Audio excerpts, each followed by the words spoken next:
नमस्कार, आप देख रहे हैं स्वराज एक्सप्रेस। मैं हूं आपके साथ बुशरा और सबसे पहले खबर की बात करेंगे, जहां केंद्र सरकार ने पीवी नरसिम्हा राव, चौधरी चरण सिंह और एमएस स्वामीनाथन को भारत रत्न देने की घोषणा की है।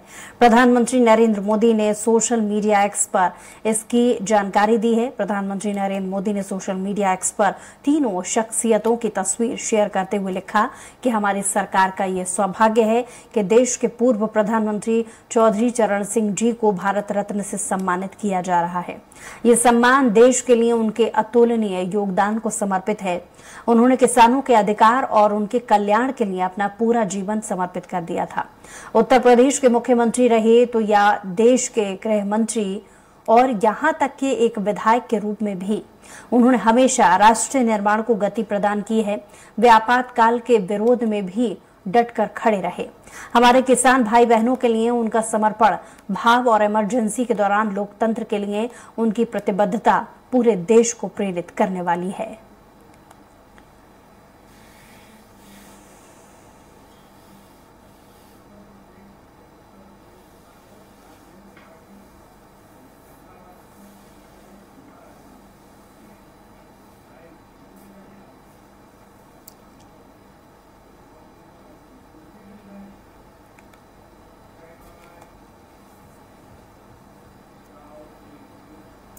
तो रायपुर से इसी बीच खबर मिल रही है, जहां रायपुर से खबर हम आपको बताएंगे, लेकिन उससे पहले हमारे साथ राघवेंद्र जी इसी खबर पर ज्यादा बातचीत के लिए जुड़ गए हैं और साथ ही गोपा राजू जी भी हमारे साथ जुड़ गए हैं लाइव।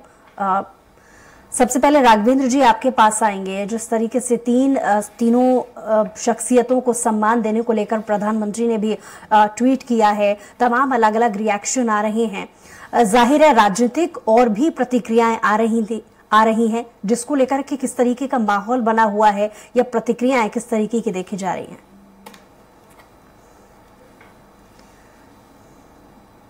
इसमें चौधरी चरण सिंह बड़ा नाम रहे, यहाँ मंत्री रहे, सिंचाई मंत्री रहे, किसानों के लिए काम किया और किसान नेता रूप में जाने जाते रहे हैं।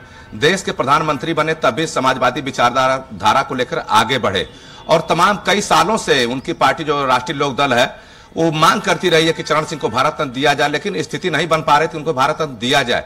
लेकिन अब सियासी मजबूरी कहें या जो भी वक्त आया है, अब चरण सिंह को भारत रत्न दिया गया है। हमारे साथ खुद आज प्रदेश अध्यक्ष रामाशीष राय जी हैं, जो आरएलडी के प्रदेश अध्यक्ष हैं, जिस पार्टी को चौधरी चरण सिंह जी ने बनाया था, उन्हें जान लेते हैं। चौधरी चरण सिंह जी को भारत रत्न मिला है, आज ऐलान हुआ है, आप इस पे क्या कहेंगे? इतना विलंब के पीछे आप क्या वजह मानते हैं? देखिए, सबसे पहले तो आरएलडी की बहुत पुरानी मांग थी और विभिन्न किसान संगठनों की मांग थी, वर्षों से लंबित मांग थी कि चौधरी चरण सिंह किसानों के मसीहा रहे हैं, उन्हें भारत रत्न मिलना चाहिए। लेकिन सरकार ने देर किया, देर आए दुरुस्त आए। चलिए, सरकार के इस निर्णय का हम स्वागत करते हैं। अब चुनाव है और चुनाव के ऐन वक्त पर यह घोषणा हुई है तो सवाल लाजमी है उठेगा। लेकिन सियासी हलकों में चर्चा यह भी है कि आपने इंडी गठबंधन छोड़ा है तब जाके आपको भारत रत्न मिला है, सिर्फ समझौता हुआ है। नहीं, ऐसी अभी कोई बात नहीं है, हम लोगों की ऐसी कोई जानकारी नहीं है। हम लोग ऐसी सूचना कोई नहीं है कि हम लोगों ने छोड़ा है। जो भी निर्णय होगा हमारा राष्ट्रीय अध्यक्ष करेंगे, क्या करेंगे ये भविष्य बताएगा। जी बिल्कुल, बुशरा, रामाशीष राय जी का कहना है कि ऐसी कोई मजबूरी नहीं थी, ऐसी कोई निर्णय नहीं हुआ है कि अभी हम एनडीए के साथ जा रहे हैं। लेकिन इतना जरूर है, जो जिस समय घोषणा की गई उस पर सवाल जरूर उठे हैं, क्योंकि पिछले 4 दिनों से उत्तर प्रदेश में एक खबर तैर रही है सूत्रों के हवाले से कि जयंत चौधरी जी अब अखिलेश यादव कांग्रेस का साथ छोड़ करके भारतीय जनता पार्टी के साथ जा रहे हैं।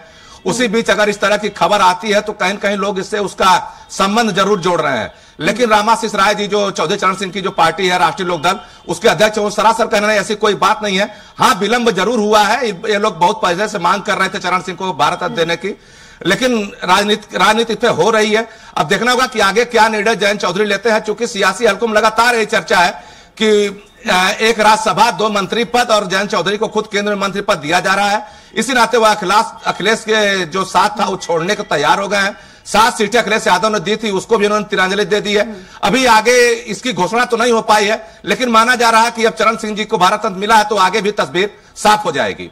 चलिए, लौट रही हूँ आपके पास राघवेंद्र जी। गोपा राजू जी भी हमारे साथ जुड़े हुए हैं लगातार, अहमदाबाद से एडिटर। आप बैठ जाइए। जिस तरीके से देखा जा रहा है विपक्षी नेताओं की इसको लेकर के प्रतिक्रिया आ रही है, सत्ता पक्ष के जो भी नेता हैं हालांकि इसको लेकर के जरूर ये कह रहे हैं कि मोदी जी ने पक्षपात नहीं किया है, लेकिन विपक्षी नेताओं की जिस तरीके से प्रतिक्रिया आ रही है राज्य स्तर पर भी देखा जाए तो एक अलग माहौल क्रिएट हो रहा है। लोकसभा से भी इसके तार कहीं ना कहीं जोड़ करके देखे जा रहे हैं। राघवेंद्र जी जैसा कि जिक्र कर रहे थे कि कहीं ना कहीं इंडिया अलायंस से भी जो राजनीतिक घटनाक्रम बना हुआ है उससे भी इसके तार जोड़ करके देखे जा रहे हैं। तो आपके राज्य में किस तरीके का घटनाक्रम, क्या पूरा सिनेरियो इस घोषणा के बाद से देखा जा रहा है? यह तेलंगाना से पूर्व प्रधानमंत्री आर्थिक सुधारण के प्रणेता बहुभाषा कवि पीवी नरसिंह राव को केंद्र सरकार ने द्वारा भारत रत्न देने के घोषणा से तेलुगु राज्यों में खुशी इजारा हो रहा है।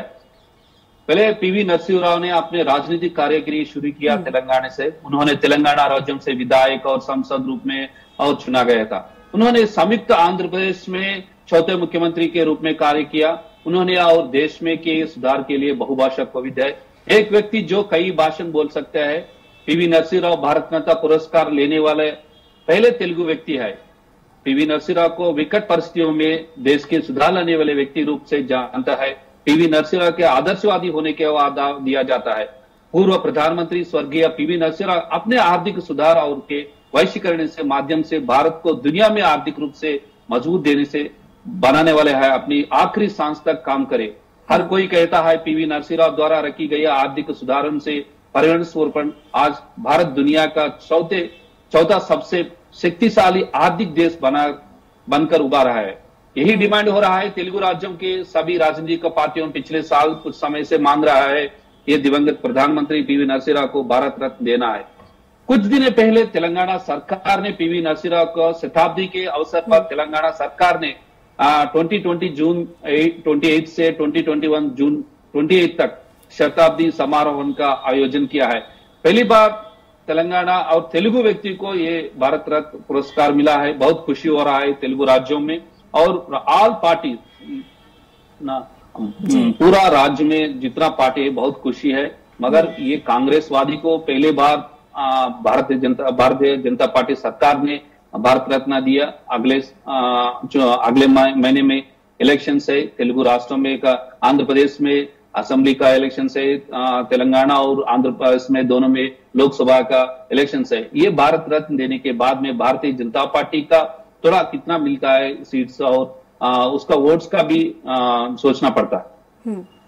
ठीक है, लौट रही हूँ आपके पास। राघवेंद्र जी लगातार हमारे साथ जुड़े हुए हैं। राघवेंद्र जी, जैसा कि आपने राज्य के पॉलिटिकल रिएक्शन को लेकर के अच्छी जानकारी दी, लेकिन आपने कहीं ना कहीं इसका हवाला या कहीं ना कहीं इसका लिंक लोकसभा के चुनाव और इंडिया अलायंस पार्टी के जो गठजोड़ है उसको लेकर के तैयारी से भी कहीं ना कहीं इसको लेकर के देखा जा रहा है।